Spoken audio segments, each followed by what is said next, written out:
Hola, buenas tardes. Soy Crescencio Carretero y esta es la mejor hora para escuchar Vive y Lucha en Radio Tirso Libertaria. Salud y anarquía, claro.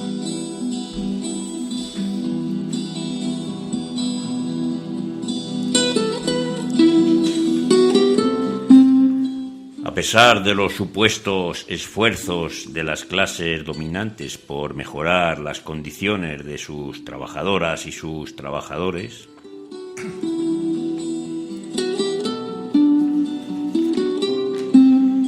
estas son sometidas a una ley de hierro inmutable que no les concede sino lo estrictamente necesario.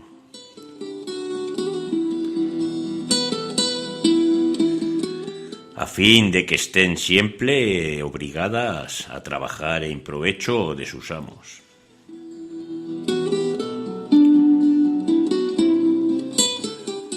Por esto los sumisos, los mansos, los indiferentes, los sufridos, los resignados son la masa, la muchedumbre que con su pasividad y su falta de carácter hace lento y doloroso el avance de las sociedades humanas hacia la libertad.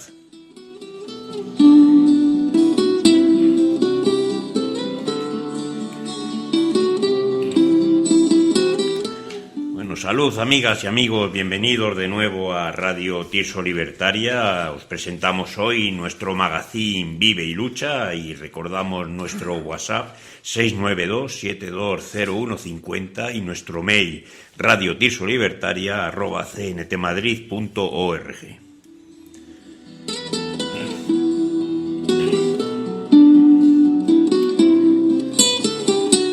Nos podéis encontrar en Telegram, Facebook, Instagram y YouTube como Radio Tirso Libertaria y en Twitter como @Radio Tirso, desde donde difundimos nuestros programas.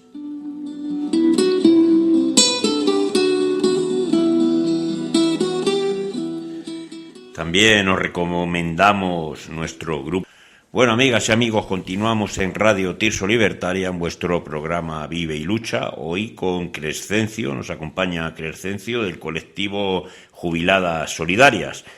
Y bueno, Jubiladas Solidarias es un colectivo que está en la lucha por las pensiones y ahora Crescencio nos va a decir cuáles son vuestras reivindicaciones. Adelante, Crescencio.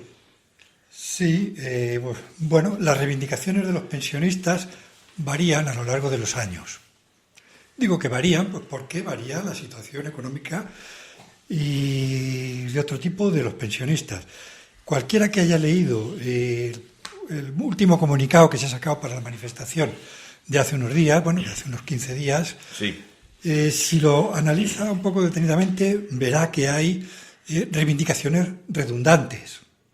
Y que es un poco deslavazado. Por ejemplo, una de las reivindicaciones es que el salario mínimo sea igual a la pensión mínima, igual al 60% del salario medio. Eso es una recomendación de la Carta Social Europea, está cogida así. Sí. Pero luego, por otro lado, también se dice que la pensión mínima que se pide son 1.080 euros. Claro, si uno hace cuentas, ve que esos 1.080 euros que se pide no son el 60% del salario medio. El 60% del salario medio son 1.200 euros, 1.210 euros. Ya. Entonces, ¿qué quiere decir? Que hay una pequeña contradicción. ¿Por qué? Porque, vamos a ver, el movimiento pensionista actualmente, a nivel nacional, pues tiene una mesa unificada donde hay varias corrientes dentro de que piensan distinto y que son los que organizan las movilizaciones a nivel nacional. Entonces, dentro de ese tiro y afloja, pues unos tiran para un lado y otros tiran para otro y sale esto que no está pues muy perfecto, pero es lo que hay. Entonces, bueno, las reivindicaciones más o menos son la pensión mínima de 1.080 euros, que hemos comentado, acabar con la brecha de género, que es un 32,6% entre la pensión media del hombre y la de la mujer. La del hombre actualmente está en 1.433 euros, la de la mujer en 972 euros. Es decir, hay un 32% más o menos, y se pide que eso, que ese abanico, que esté tan abierto, que se reduzca. Eso implicaría, pues, incrementar las pensiones más bajas, más que las altas. Si nos dieran ya los 1.080 euros, evidentemente ya habríamos hecho bastante en ese aspecto. Sí, porque la pensión más alta, digamos, está mucho más elevada, ¿no? Sí, para unos pocos, ¿verdad? La pensión más alta está bastante más elevada, sí. La tendré apuntada por algún sitio. No te preocupes. Pero bueno, en cualquier caso, lo que se pedía también es una auditoría de la Seguridad Social. Sí. ¿Por qué? Porque eso en el 21, la Ley 21 del 2021, sí, el Parlamento la aprobó, el que quería que se hiciera. O sea, dio luz verde y el Gobierno no la ha implementado. Con respecto a esto, sí se puede decir qué es lo que se pide, por qué se pide esta auditoría.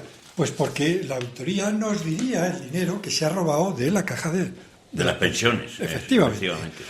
Entonces, ha habido una serie de declaraciones con respecto a lo que se ha gastado de la Seguridad Social. Y entonces, el señor Escrivá, por ejemplo, ha dicho que se han dedicado a otros gastos 140.000 millones de euros. Sí. Una de las altas funcionarias de la Seguridad Social dio unos meses antes la cantidad de 103.000 millones. Sin embargo, economistas frente a la crisis estima que la deuda que está por encima de 500.000 millones de euros. Ya. Evidentemente son datos muy dispares. 140, 103 y 500.000 millones de euros. Evidentemente el Gobierno no lo ha sacado, porque evidentemente la reivindicación a continuación de que tú hagas una auditoría y digas, tanto se ha sacado, pues para cualquier cosa, para gastos impropios, la gente, los pensionistas van a decir, reponme ese dinero. Y no me digas que las pensiones son insuficientes. La Seguridad Social no se puede autofinanciar porque me estás engañando.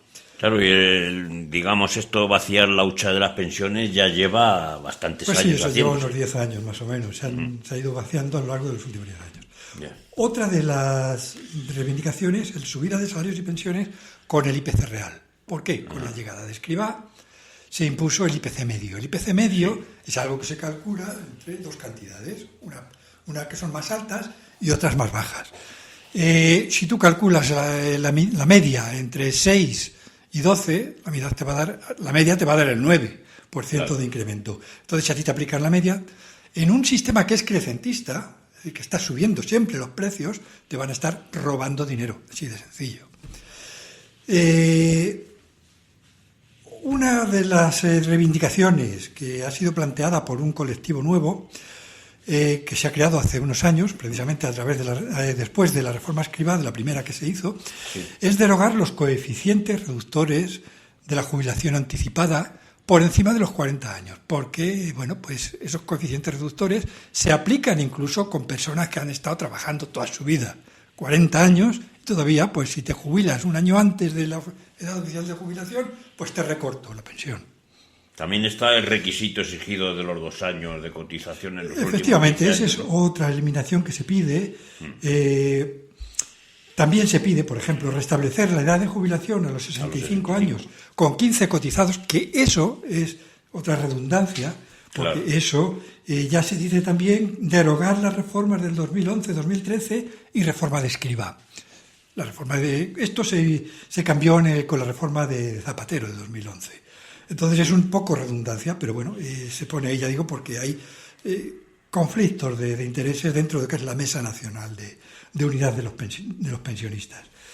Parar el proceso de la privatización del patrimonio de la Seguridad Social.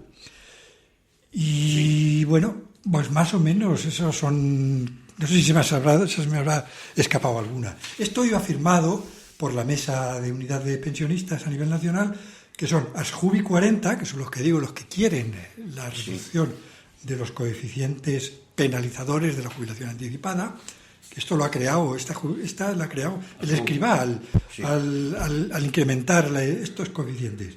Está la COESPE institucional, o COESPE oficial, o COESPE sindical, como queráis llamarla. Sí. Está la unidad COESPE, está el movimiento pensionista de Euskal Herria, está el movimiento de andaluz por la defensa del público de las pensiones, el MAD, y luego pues hay una serie de plataformas comodín, que son, por ejemplo, la de Móstoles, MODP, Movimiento Gallego también. Sí, el Movimiento Gallego también está, efectivamente. Bueno, y esos son los firmantes, más o menos. Sí. Eso no es...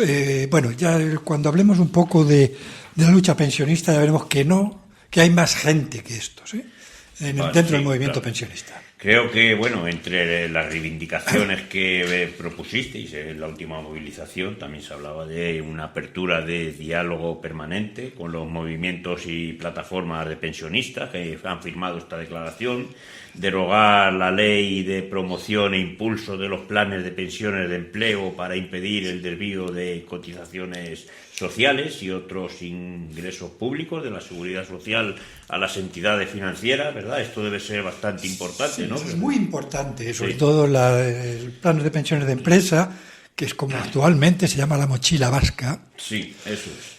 Que está en camino, es un proceso de reformas que nos van a llevar a la mochila austriaca, pero de momento se han quedado en la mochila vasca, después lo explicamos. Sí. Esa es una de las reivindicaciones fundamentales, porque claro, si tú, en vez de incrementar el dinero de la seguridad social con las cotizaciones, derivas esas cotizaciones a los bancos, a los sindicatos, a lo que sea, claro, la seguridad social se viene abajo. Eso es, de cajón desastre, de parvulitos, es así.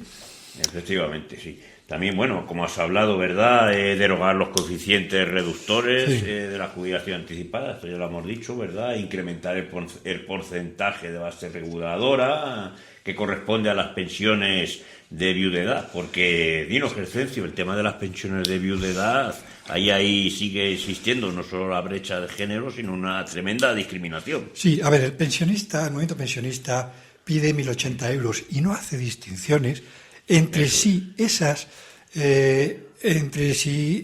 pensiones vienen de la seguridad social o vienen de los presupuestos. Ya. Los presupuestos generales del Estado son los que se hacen cargo de las pensiones no contributivas, que serían estas, las de viudedad, las de la de enfermedad, la de tal. Sí. Y luego las pensiones contributivas, esas son los que vienen de la propia seguridad social. Sí, que todos los trabajadores las estamos pagando durante nómina a lo largo de la vida. Disculpa, ¿puedes como explicarnos cuál es la afección sobre los planes de pensiones de empleo en las empresas que se Sí, a ver, hasta ahora estaban los planes de pensiones individuales. Yeah. Estos planes de pensiones individuales, si tú quieres, además de complementar tu pensión, pues tú pagas una especie de seguro al banco o al sindicato o a tal. Sí. Eso es lo que se llama, más o menos es lo que... eso ha fracasado totalmente. Es decir, ha fracasado porque los bancos se gastan el dinero y nos reparten, en otras cosas. Claro. Entonces, los planes de pensiones individuales han fracasado.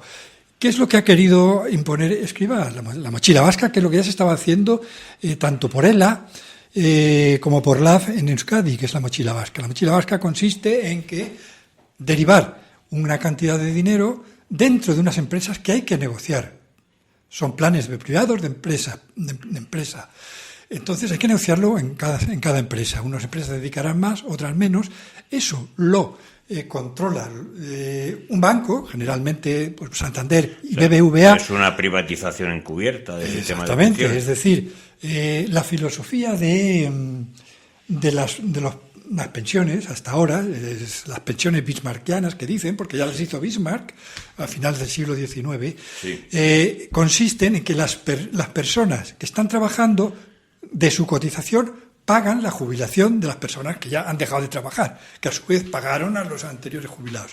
Sí. ¿Qué es lo que introduce esto? Bueno, eso es podemos decir que es una solidaridad entre trabajadores que están jubilando para los que ya están jubilados. Es una solidaridad, obligatoria, falsa, gestionada por el Estado, todo lo que queramos, pero es una solidaridad. Sin embargo, los planes de pensiones de empresa cambia totalmente la filosofía, es decir, uno mete su dinero en una cuenta y esos dineros para él. De momento, solamente ese dinero que se va a meter ahí, en esos planes de pensiones de empresa, va a ser para la jubilación. Por eso lo que llamamos chila vasca. Sí. Cuando además de la jubilación, eso sea para pagarte tu propio paro en el momento que tú quedes sin trabajo en determinado momento, bueno, pues eso ya se llamaría mochila austriaca. Es la diferencia, una pequeña diferencia, pero están ahí. Es decir, es primar el individualismo frente a la solidaridad. Sí, efectivamente, eso es una táctica que usan prácticamente todos los gobiernos, ¿verdad?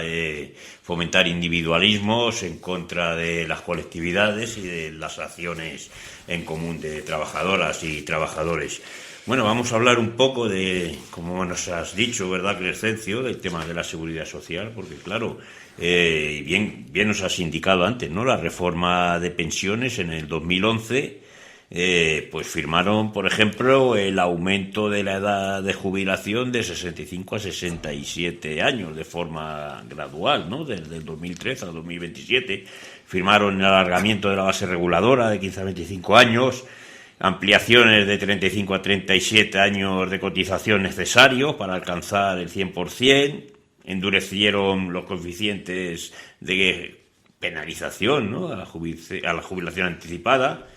Y sobre todo firmaron introducir el factor de sostenibilidad, ¿no? Háblanos de esto.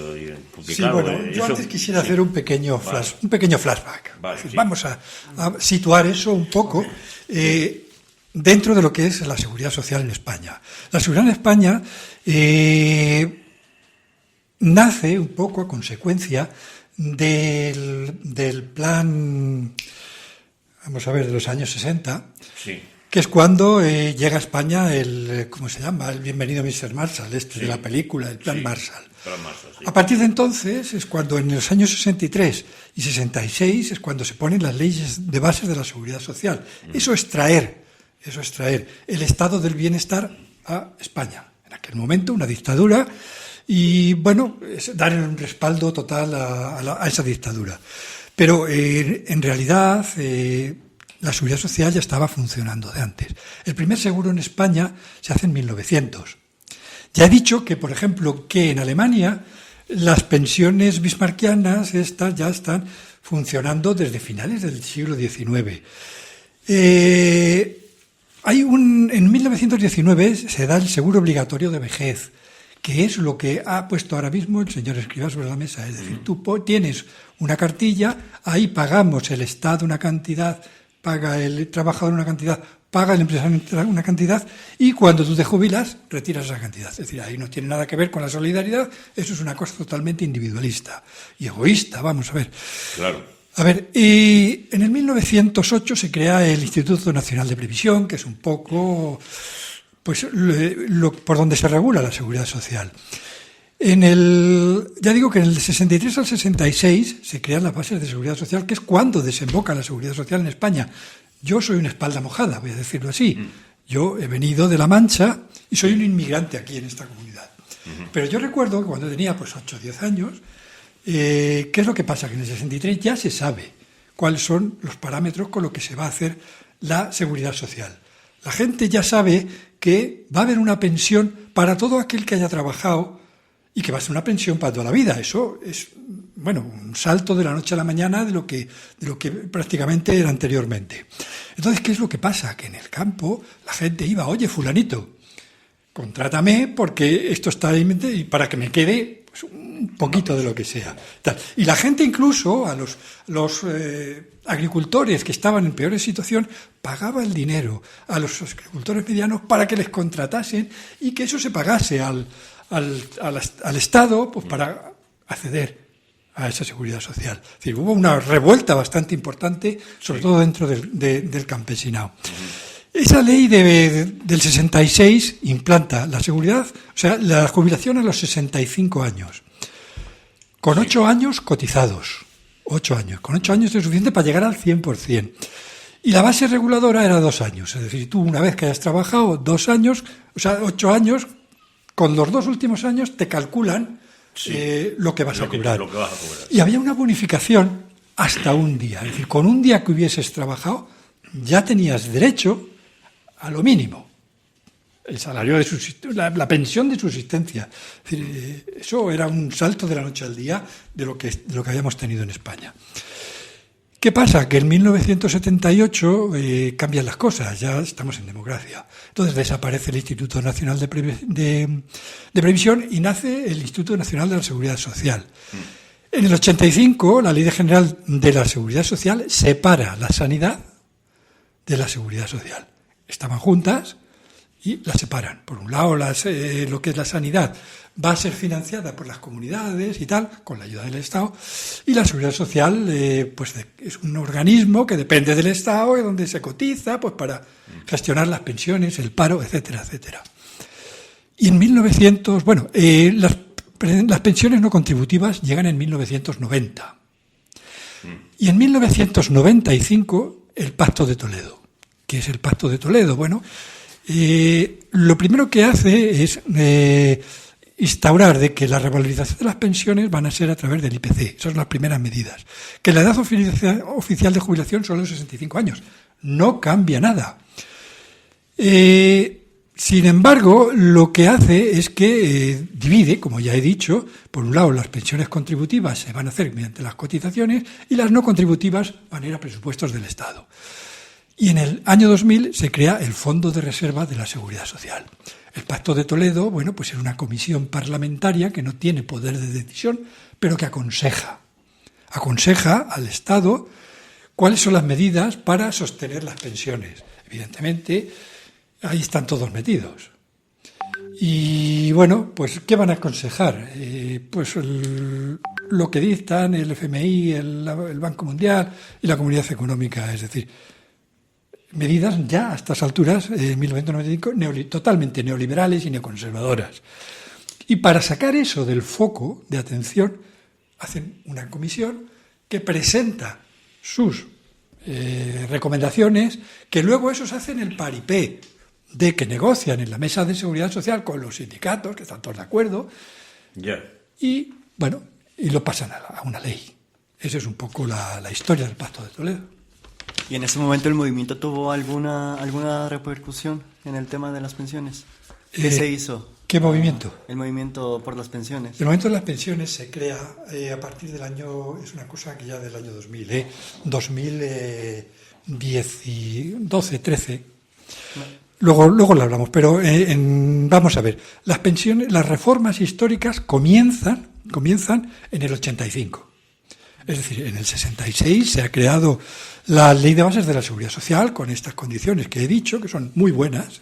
Hasta con un día tenías derecho a algo. Y a partir de 1985 comienzan a recortar.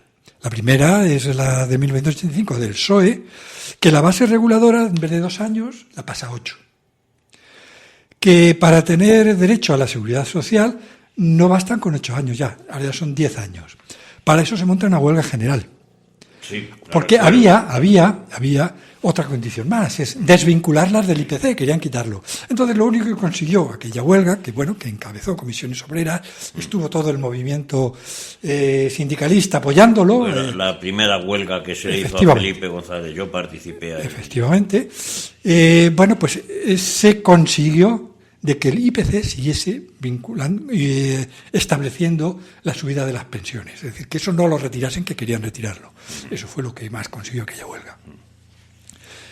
Después, si seguimos con las pensiones, con las reformas, con los recortes, están las reformas de 2001 y 2008, que podemos decir que es un poco en la época de las vacas gordas.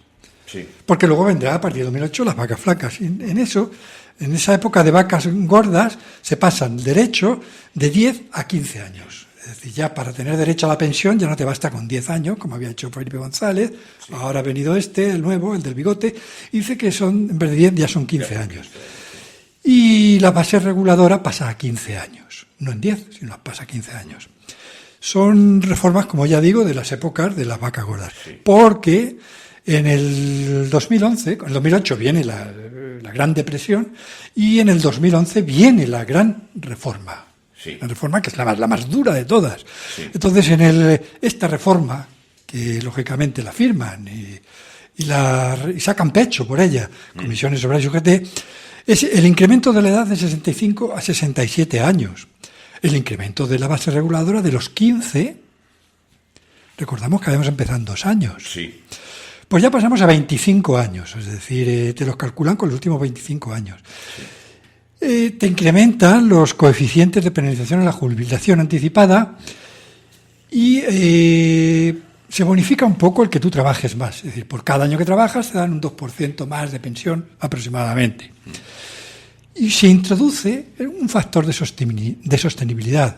Se introduce, quiere decir que lo negocian, que lo acuerdan, pero no llegan a firmarlo. Esto lo firmará ya en la siguiente reforma de 2013. El llamado mecanismo de equidad intergeneracional. Eso es, pues sí, el factor de sostenibilidad lo que quiere es ajustar la pensión a la esperanza de vida. Es decir, tú tienes la posibilidad de, a medida de que la esperanza de vida vaya incrementándose. ¿Cómo calcula la esperanza de vida? Porque es que vamos eso a no ver, lo pueden vamos a ver. calcular. Eso es todo a base de la estadística. Claro. Es todo a base de estadística. Me parece que fue Mark Twain el que dijo: las mentiras en la vida se dividen en pequeñas mentiras, grandes mentiras y estadísticas. Claro. Las estadísticas son las mentiras, las más horrorosas, las más gordas y tal. Bueno, pues esto se hace a nivel de estadística. Entonces, bueno, efectivamente, así lo calculan. Es decir, había una fórmula, y evidentemente no me acuerdo la fórmula, se puede consultar, se pregunta a Google y seguro que se encuentra por ahí la fórmula, porque ya no tiene sentido. No la aplicaron ellos. No llegaron a hacer la ley, aunque la acordaron, comisiones y UGT, es decir, la mesa de social, y eso lo incrementó ya, fue una medida de la reforma de 2013. La reforma de 2013 es eso. Crearon la fórmula, la imponen por ley, aunque nunca llegue a aplicarse, porque iba a ser a partir del 2014, me parece, porque normalmente lo que hay que tener en cuenta es que estas pensiones no son automáticas, sino que se van imponiendo progresivamente. Es decir, pasamos a 37, de 35 a 37 y lo incrementamos en X años. Sí. Cada año vamos incrementando un año y tal. Eso es la esta que llevan. Entonces, lo que sí hizo la reforma de 2013, que ya he dicho, que es legislar eso, meterlo en negro sobre blanco, ponerlo sobre el papel, es establecer el índice de revalorización. Ya elimina el IPC para revalorizar las pensiones y mete el 0,25%. Eso causó un revuelo tremendo. Es decir, ten en cuenta que la ministra de entonces felicitó a los pensionistas por la subida del 0,25%. Claro, la gente mira y dice, coño, si me han subido 2 euros al mes. 2 euros. Y el sello en el que viene la carta son 5 euros. Esta señora está... ¿Qué fuma esta señora? Claro. Bueno, pues hubo un gran revuelo, se le devolvieron miles de cartas y bueno, pues fue un pequeño episodio de la lucha pensionista de aquellos años. Y bueno, y ahora ya en la actualidad... es la última, que es la reforma Escrivá. Normalmente a las reformas se las conoce por el maestro Espada. Por el maestro Espada, no por el subalterno. Este se le conoce... Ahora, de momento está, es la reforma de Sánchez Escrivá, todavía está, porque es posible que ponga otro señor y que siga recortando y tal, pero de momento se le conoce por Escrivá, que sería sería el subalterno, no el maestro Espada, porque conocemos la del 2011 como la de Zapatero, la de 2013 como la de Rajoy, y esta, con el tiempo, cuando pase el tiempo y tengamos suficiente perspectiva histórica, la conoceremos como reforma Sánchez, o la primera reforma Sánchez, porque van a seguir apretando la tuerca. Esto es así. ¿Han apoyado con esta última reforma la eliminación de la tradicional paguilla que todos los años se ajustaba, ¿no?, a la subida real? Sí, eso viene como consecuencia de la implementación del IPC medio. Ya he dicho que el IPC medio, cuando tú te metes en el IPC medio, no te dan todo el IPC, sino pues la mitad, por así decir, para entendernos. Entonces, ¿eso qué lleva? Que hasta ahora, como al calcular sobre el IPC, se calculaba el incremento de la pensión con lo que se estimaba que iba a subir el IPC a lo largo del año. ¿Qué introduce el señor Escrivá? El IPC medio. Eso implica que se calcula con lo que se incrementó en el año anterior. Entonces, lógicamente, la paguilla se la comen. Sí. Es una de las reivindicaciones también, que quizás es posible que no lo hayamos dicho, pero está por ahí. Sí, claro.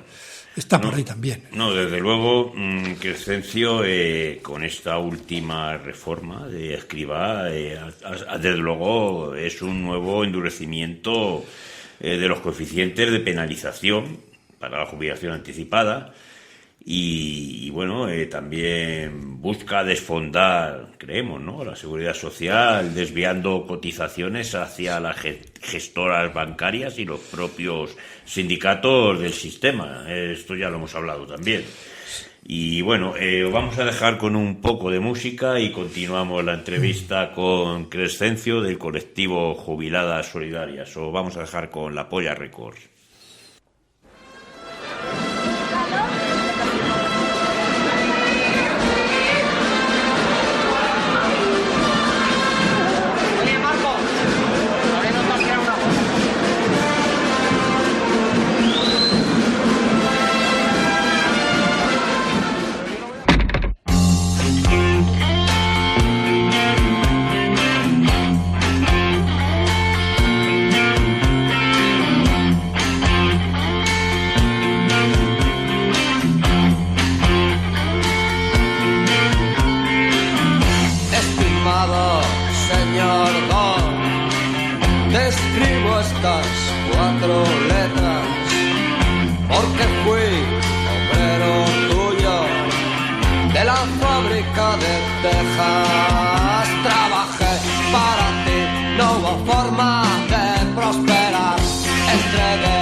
Perseguir mi destino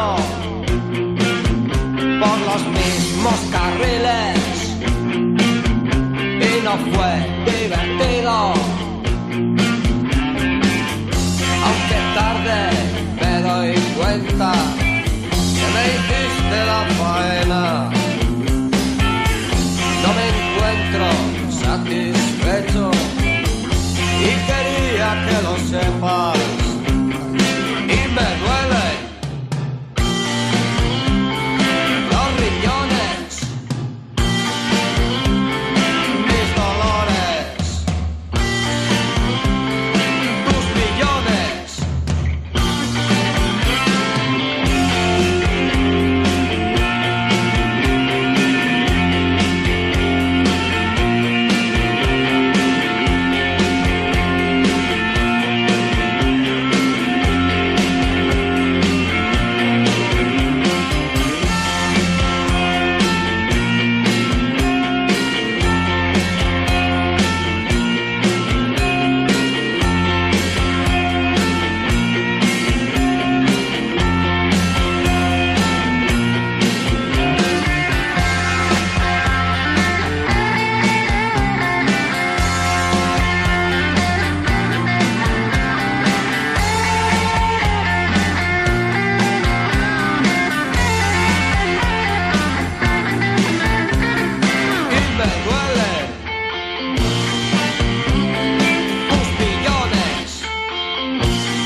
Bueno, continuamos en Radio Tirso Libertaria, en vuestro programa Vive y Lucha, hoy hablando con Crescencio del colectivo de Jubiladas Solidarias. Como siempre os recomendamos nuestro grupo de Telegram Luchas Libertarias y nuestro canal de Telegram Radio Tirso Libertaria. Adelante, Nur.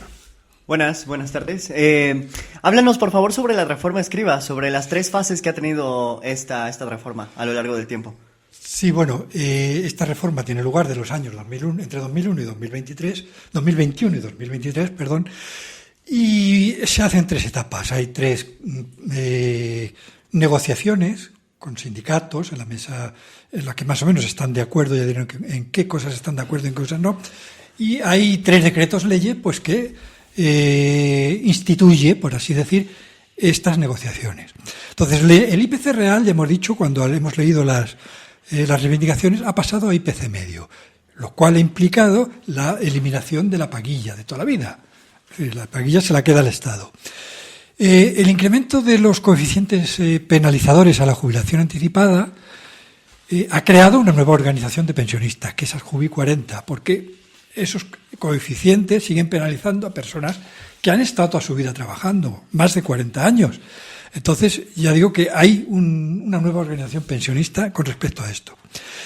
El factor de sostenibilidad que firmaron en el 2011, que se impuso, que se decretó en el 2013, bueno, pues eso en un principio lo que querían era simplemente cambiarle el nombre por mecanismo de equidad intergeneracional.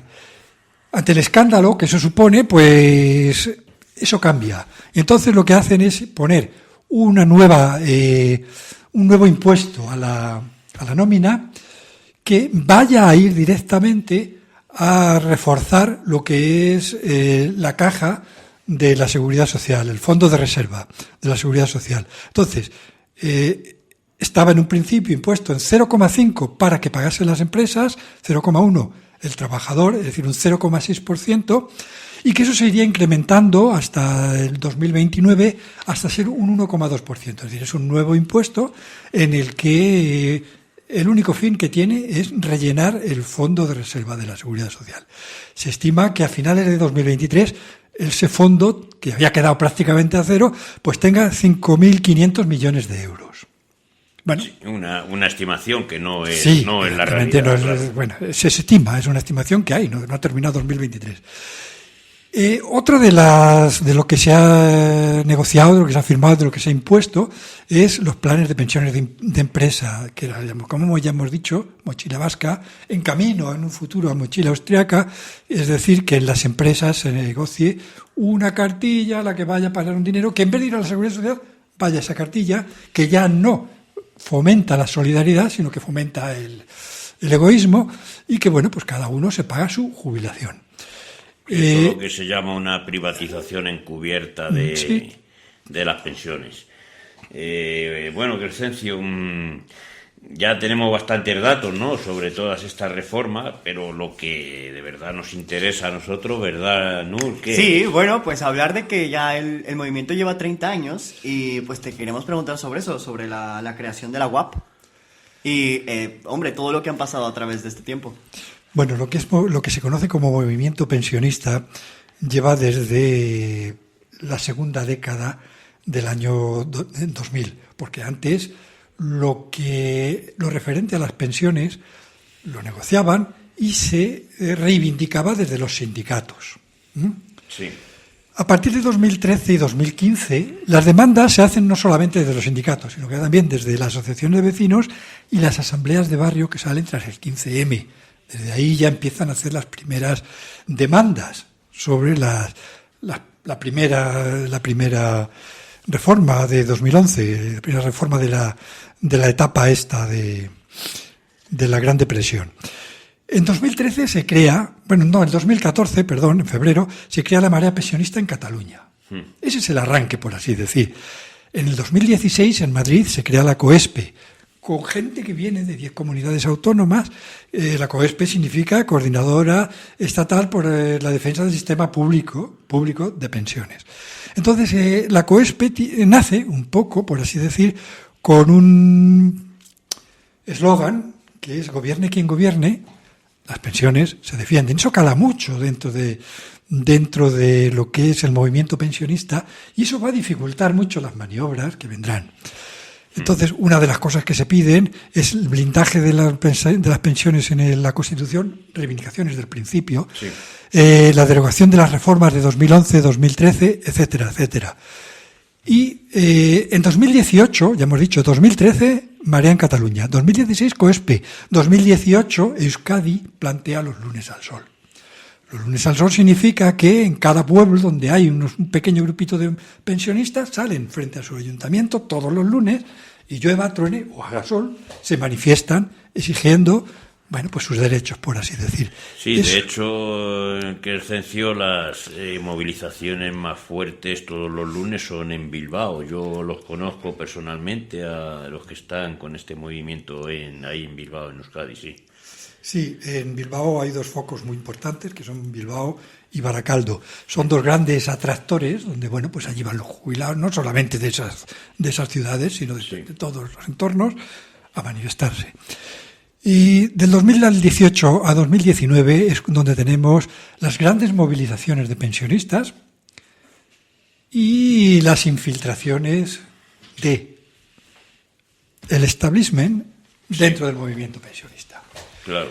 ¿Qué es lo que pasa? Que bueno, pues que a partir de que se dan cuenta de que el movimiento pensionista te llena las calles, que te paraliza, bueno, pues el Congreso, porque sabéis que hubo que se paralizó el Congreso en su día, en el 2018 y tal, pues evidentemente toman cartas en el asunto. Y claro, los que toda su vida se han dedicado a esto, si queréis os lo menciono y si no, no, pues plantan sus...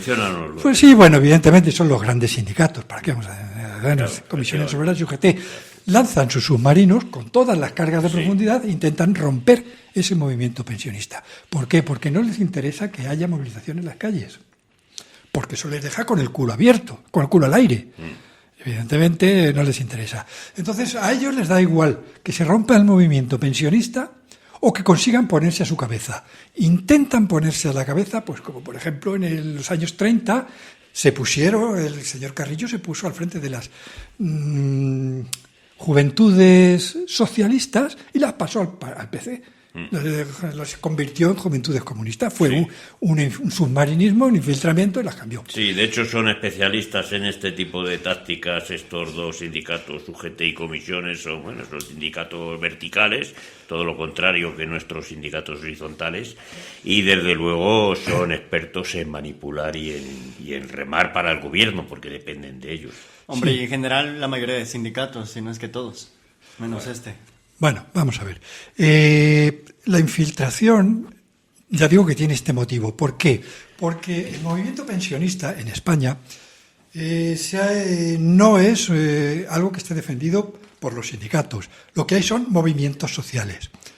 Los movimientos sociales, si conocéis un poco la historia de las movilizaciones de la izquierda, a partir de Francia del año 1968 cambia un poco, porque hasta entonces son organizaciones muy verticales, cuasi militaristas, y a partir de entonces empieza a cambiar. Sobre todo con la caída del muro de Berlín, eso cambia. Las organizaciones ya no nacen para meterse en unas grandes organizaciones que tienen disciplinadas a las personas y que se supone que son tus defensores, sino que ahora los movimientos sociales son, lo primero es que son autónomos, es decir, no dependen de nadie, es decir, son asamblearios, deciden asambleariamente. Entonces, esto le rompe los esquemas. Entonces ha cambiado, es decir, efectivamente aquí el leninismo ya tiene poca cabida, tiene poco recorrido, y entonces, bueno, pues ellos intentan y rompen, ya digo que en el caso del movimiento pensionista les da igual romper lo que ponerse a su cabeza. Consiguen las dos cosas. Lo rompen, porque rompen la COESPE, y se ponen al frente de una de las dos COESPEs, la COESPE institucional, o COESPE oficial o sindical, que le llamamos sindical pues porque tiene muchos cargos que han vivido toda la vida dentro de los sindicatos, pues de la sopa boba, ¿qué vamos a decir? Sí. Y bueno, ya digo que consiguen eso, consiguen romperlo y consiguen ponerse a la cabeza de una de las organizaciones, pero no consiguen paralizar la lucha pensionista. La lucha pensionista sigue. ¿Por qué? Porque, bueno, pues lo primero que se les echa en cara es que son unas organizaciones correa de transmisión de comisiones y UGT. Evidentemente, cuando se rompe en el 2020, porque esto empieza, ya digo que la infiltración empieza en el 2018, a lo largo del 2019 hay infinidad de peleas, desfederaciones, se llega a las manos, y en el 2020 se hace la cuarta asamblea. Unos de ellos promueven la cuarta asamblea de la COESPE y otros dicen no. En Madrid se crea una no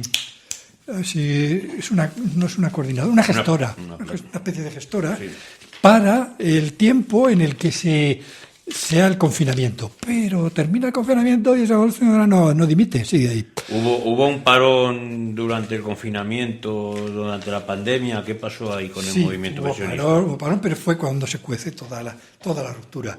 Ya. Entonces, ya digo que se crea esta especie de gestora que no está contemplada, se crea en Madrid, para, mantener una especie de, en las redes sociales y en los medios de comunicación, mantener una presencia, pero termina el confinamiento y dice que no se van.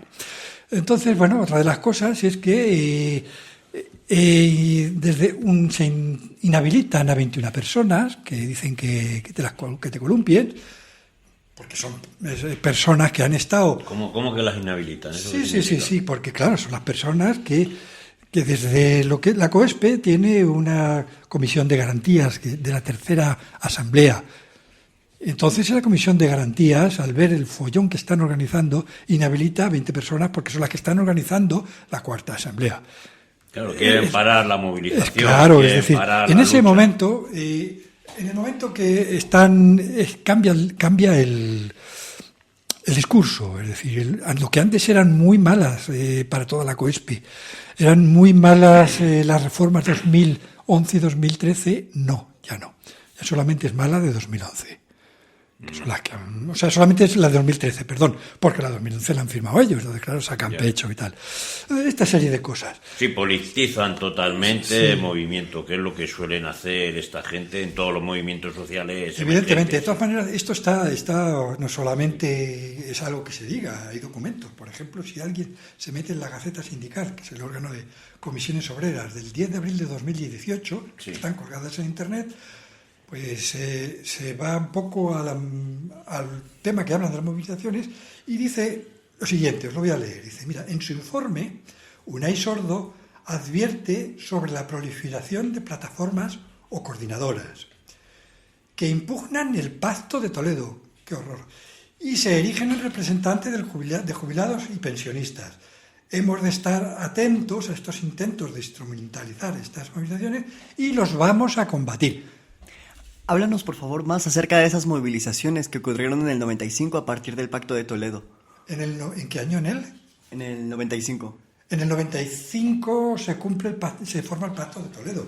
Entonces no hay movilizaciones. No hay movilizaciones, pasa impune. Las movilizaciones se hacen cuando hacen una reforma.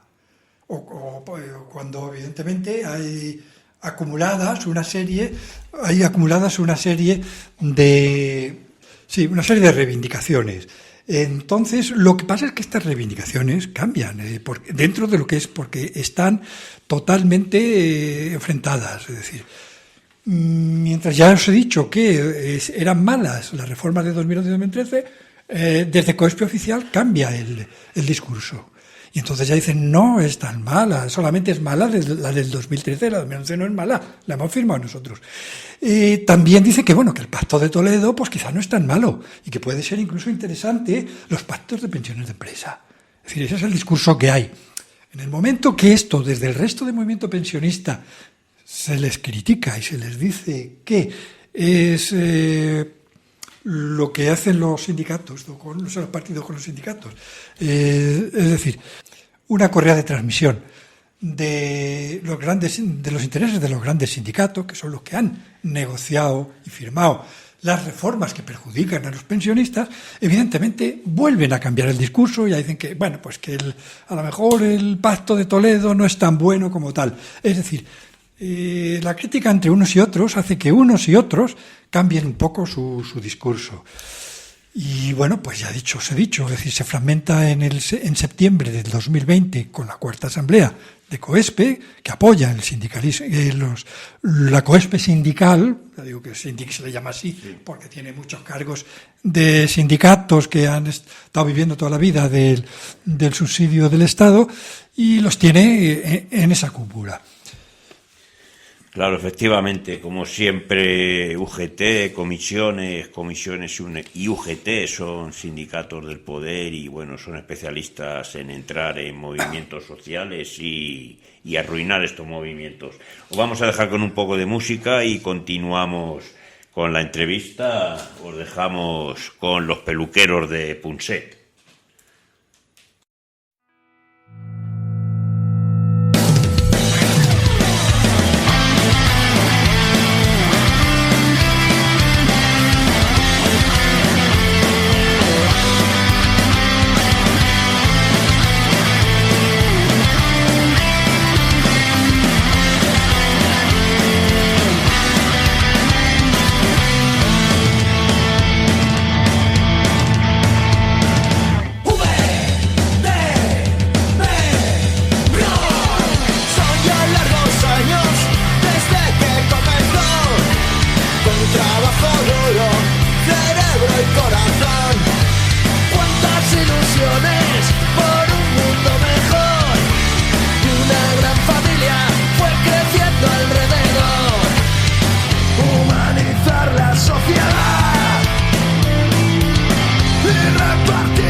Bueno, continuamos en Radio Tirso Libertaria, en vuestro programa Vive y Lucha, hoy hablando con Crescencio del movimiento Jubiladas Solidarias.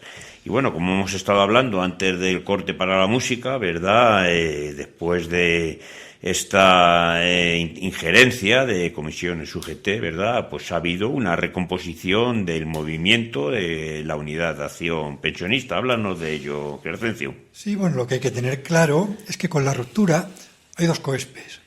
De un lado está la COESPE oficial, que es más verticalista porque proviene de de la parte más autoritaria del movimiento obrero, Sí. y está el resto. Podemos decir del resto porque los sindicatos oficiales entran como elefante en cacharrería Sí.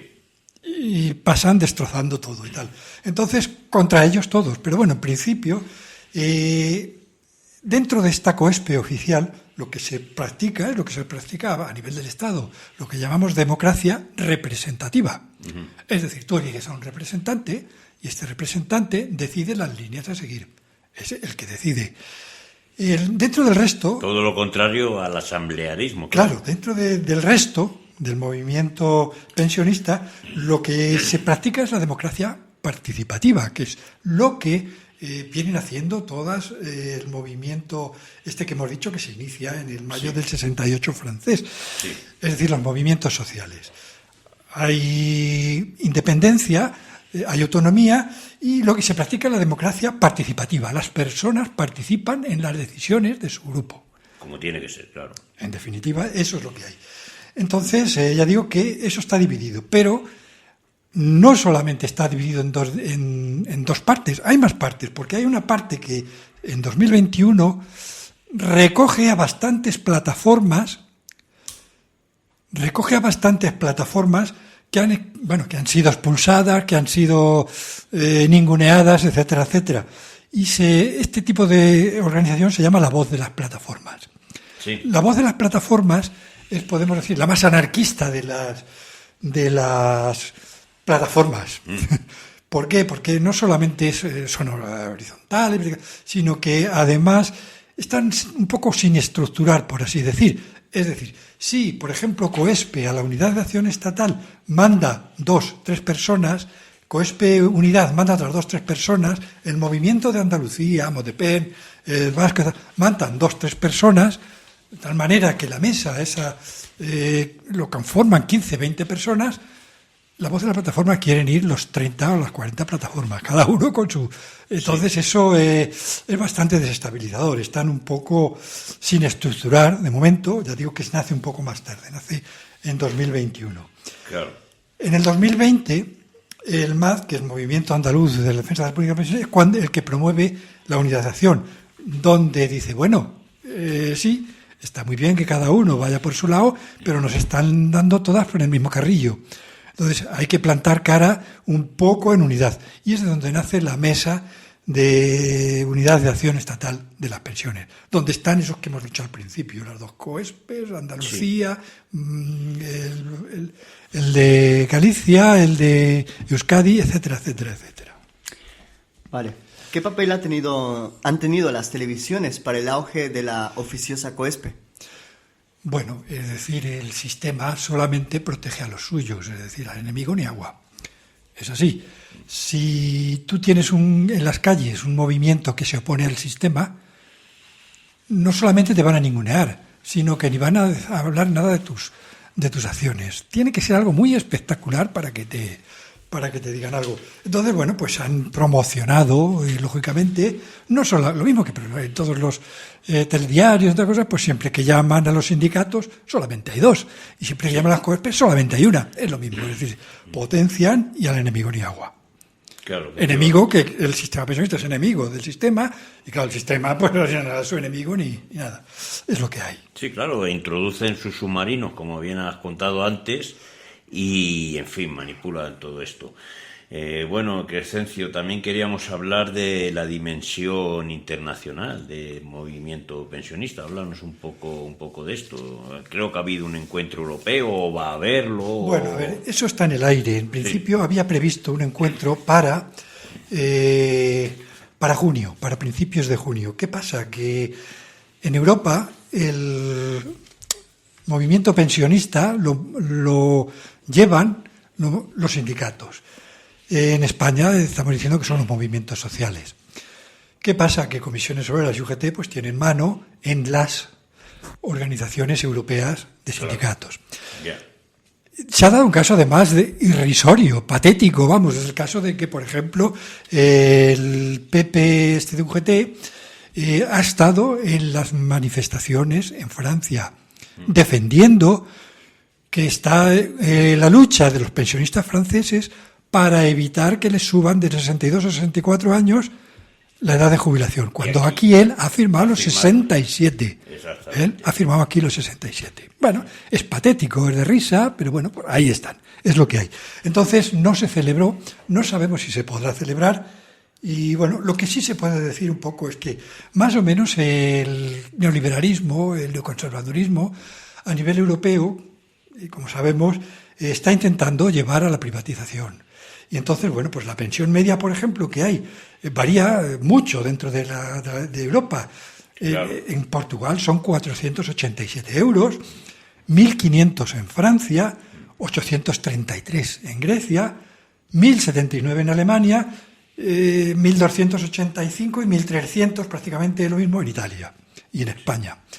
Es decir, están intentando, bajo todos los medios, privatizar y promover el egoísmo pues dentro de los pensionistas, que cada uno pues tire para lo suyo y no piense en los demás. Sí, esta es una estrategia, como decimos, que se viene repitiendo continuamente. Sin embargo, Crescencio, creo que en Francia sí ha habido una fuerte movilización de pensionistas, ¿no? Y de la clase trabajadora, en definitiva, ¿no? Sí, en Francia ha habido una movilización fortísima. ¿Por qué ha habido esta movilización? Hay muchas maneras de explicar esto. Al fascismo en toda Europa se le vence, también en Francia. Claro. En España no. Claro. En España el fascismo ha hecho lo que se llama una limpieza, no étnica. Un lavado de cara, ¿no? No una limpieza, sino una limpieza ideológica. Sí. Es decir, si tú no pensabas como el régimen, te metían en la cárcel o te fusilaban y te tiraban, o simplemente te mataban y te tiraban en una cuneta. Eso ha hecho no solamente crear un gran miedo dentro de lo que es la izquierda, sino que ha desideologizado a la izquierda española. Es decir, ha sido una limpieza ideológica que ha hecho el fascismo, y a eso tenemos que atenernos. España, en los años 30, tenía el movimiento obrero más fuerte de Europa. Recordar que la primera jornada de 8 horas que se impone en Europa es en España. Por la huelga canadiense Con la huelga CNT. canadiense, con la huelga canadiense, efectivamente. Entonces, ¿qué es lo que ha pasado? Pues eso, que simplemente los han masacrado y han hecho una limpieza ideológica. Sí. Entonces, en Francia todavía los sindicatos tienen un cierto poder, pero se les ha vencido, ¿eh? Se les ha vencido. Hay que tener en cuenta Han eso, doblegado, se han doblegado. que el capital no iba a permitir de que en un país europeo tan importante como Francia les tirasen para atrás eso que ellos querían imponer.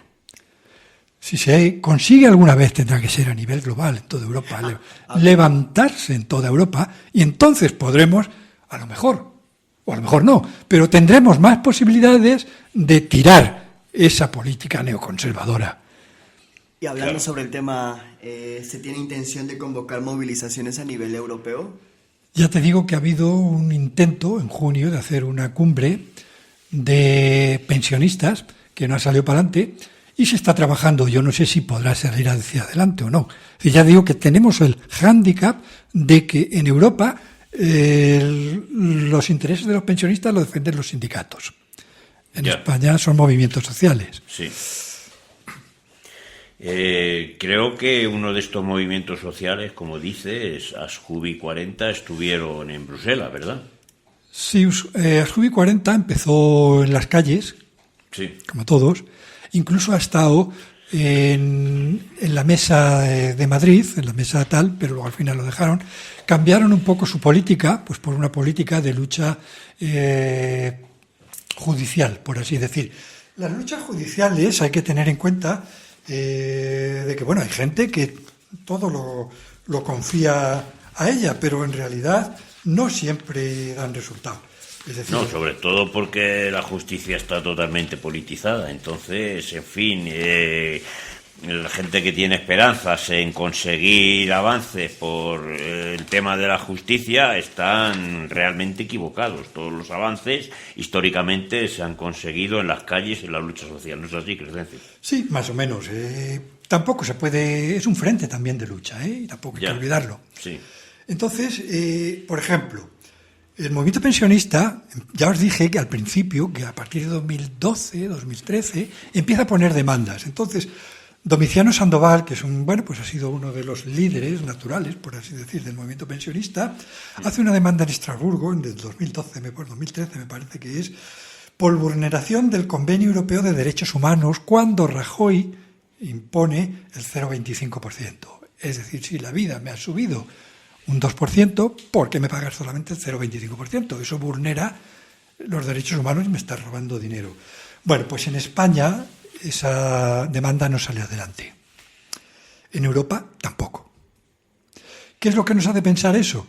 Bueno, Asjubi 40 está potenciando ese frente de lucha y no sabemos qué va a poder quedar. Mi opinión particular es que si luchan contra algo que les ha impuesto el gobierno, por así decir, por algo que viene desde Bruselas, difícilmente Bruselas lo va a tirar para atrás. Porque no hay que olvidar de que lo que ha hecho el ministro Escrivá ha sido implementar un recorte de pensiones que le ha dictado una de las 3 patas de la Troika, es decir, la Comunidad Económica Europea. Pensar que esa Comunidad Económica Europea va a tirar esa medida que ella ha recomendado, recortar pensiones, a mí me parece que no se va a conseguir. Pero bueno, ojalá los compañeros de Asjubi consigan tirar para atrás ese incremento de los coeficientes de penalización a la jubilación anticipada para las personas que han cotizado más de 40 años. Pero yo no tengo mucha esperanza. También digo que es un frente de lucha y que no hay que olvidarlo. Y que hay que luchar en él, hay que pelearlo.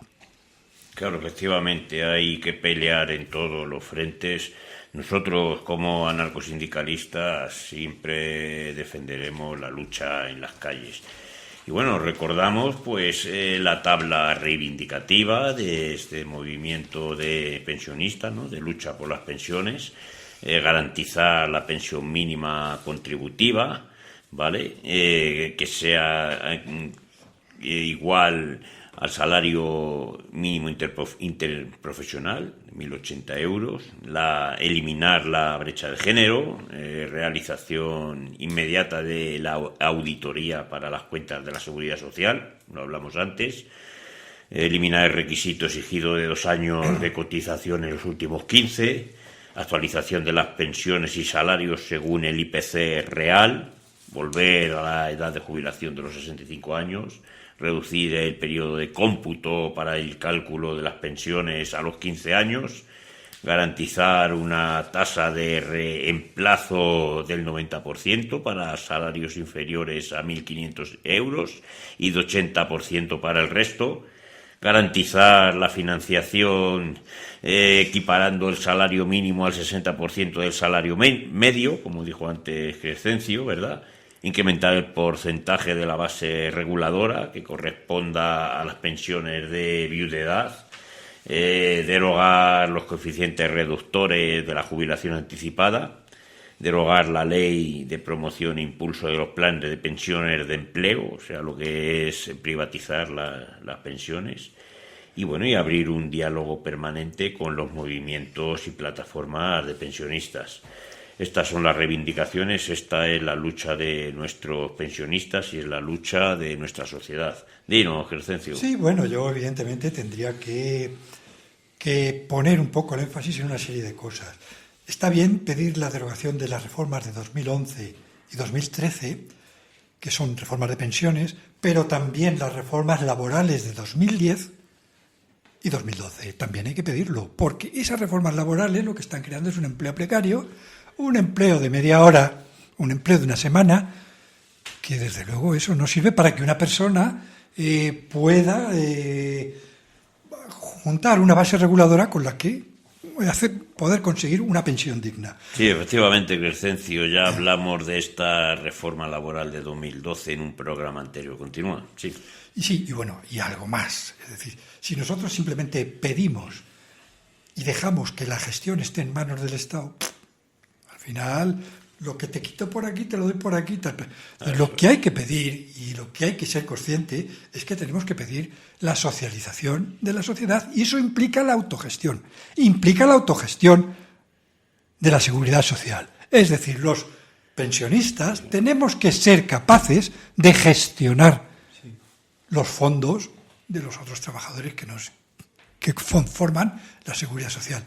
Sin autogestión no hay socialismo, puede haber un capitalismo de Estado, como dicen algunos, pero no hay socialismo. Entonces hay que estar pues, por el socialismo, hay que estar porque las personas gestionen su vida, que no se la gestionen por ahí unos señores que viven de la política. Es decir, hay que intentar que la democracia sea participativa y no representativa, que es lo que tenemos actualmente.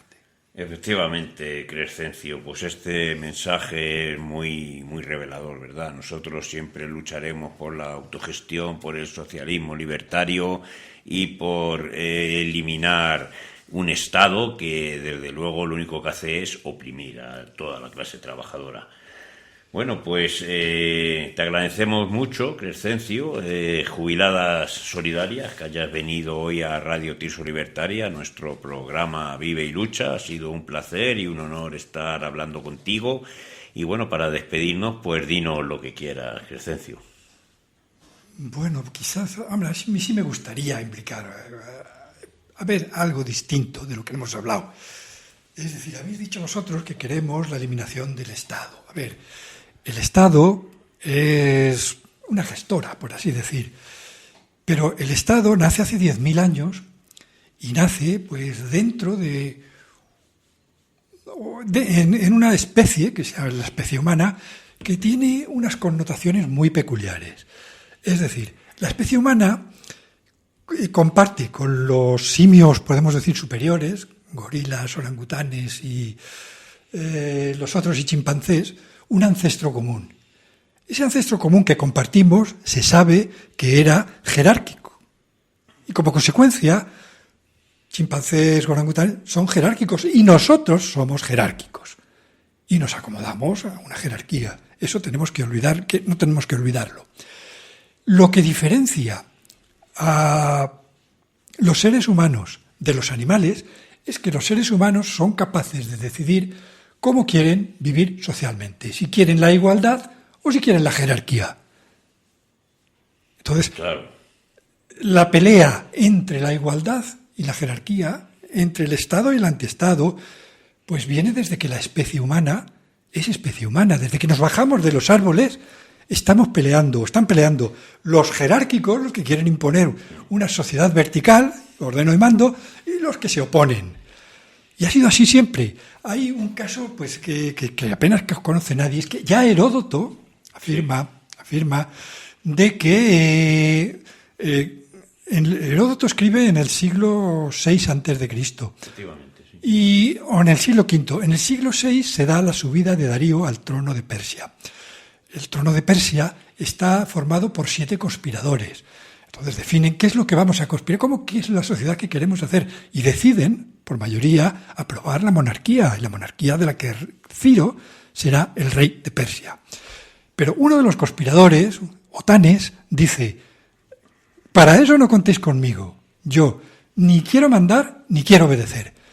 Es el primer manifiesto escrito que hay de lo que podemos llamar anarquía, es decir, de lo que es el pensamiento anarquista, que tendrá su forma, se pondrá en el siglo XIX, Proudhon le dará esa denominación, pero es una lucha que viene desde que el ser humano es ser humano. La lucha de los rebeldes contra los que quieren dominar ha estado siempre ahí.